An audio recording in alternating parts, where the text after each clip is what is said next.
Quand je suis parti au début, c'était l'espèce de trip de traverser l'Atlantique en solitaire. J'avais pas prévenu d'un derrière. En revanche, derrière, très vite, dès cette première transat, ben voilà, j'ai vraiment chopé le goût, le virus. Et donc, j'avais envie de continuer. Ok, ça va, je largue l'avant. Pour l'instant, Aurélien Ducrot est encore à quai. Mais c'est pour mieux se préparer à prendre le large. Le grand large. C'est à Marseille qu'il continue sa montée en puissance. En vue de sa première route du Rhum. En vue de sa première en solitaire, un sacré cap à franchir. Il y a des moments où tu réfléchis aux moments qui vont être difficiles, parce que tu sais qu'il y en aura des moments très difficiles.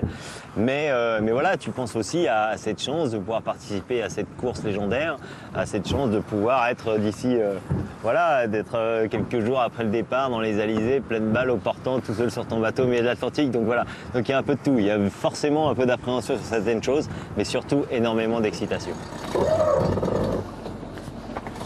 On gagne du temps en mettant un peu le moteur et dès qu'on va sortir de la digue, là, on va avoir un peu plus d'air. Accélérer. Le Chamoniard va passer 2 bonnes semaines seul sur un bateau de 12 mètres. 18 nœuds. C'est la catégorie des classes 40. Plus on va sortir, plus ça va être fort. Là. Un type de bateau très en vogue. Bien, tenez-vous bien. Qui ne demande qu'à prendre des chevaux quand les conditions sont là.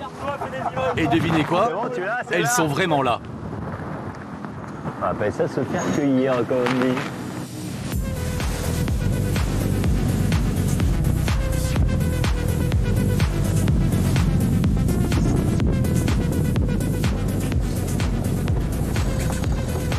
Il y a un paquet de paramètres à gérer, effectivement. Bien sûr, les voiles, la vitesse du bateau.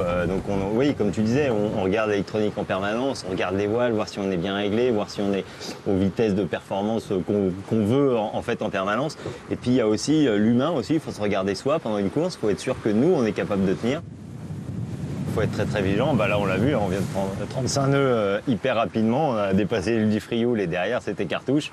Et d'un coup, tout devient très compliqué. Donc l'anticipation est vraiment la clé sur ce genre de bateau. C'est les bateaux qui sont très toilés et donc il faut anticiper les choses pour ne pas se retrouver en retard sur les événements, on va dire. Pour boucler une solitaire, il faut répondre au défi qu'elle impose. Un défi physique pour commencer, mais aussi mental. Côté physique, pas de problème. Et côté mental, il pourra s'inspirer de son expérience de freerider top niveau. Le mental du freeride, le mental du freerider, il va être sur des durées très très courtes. Ça va être d'une intensité incroyable. Alors que là, peut-être un peu moins intense suivant les moments. Mais par contre, sur 2 ou 3 semaines de course, voire plusieurs mois après sur un Vendée Globe. Donc c'est complètement différent. C'est 2 manières de gérer ses émotions complètement différentes. Le 6 novembre prochain, 55 classes 40 prendront le départ de la route du Rhum. Mais un seul aura à son bord le champion du monde de la catégorie. Le cross-call est donc entre de bonnes mains, celle d'Aurélien Ducrot, le plus alpin des marins.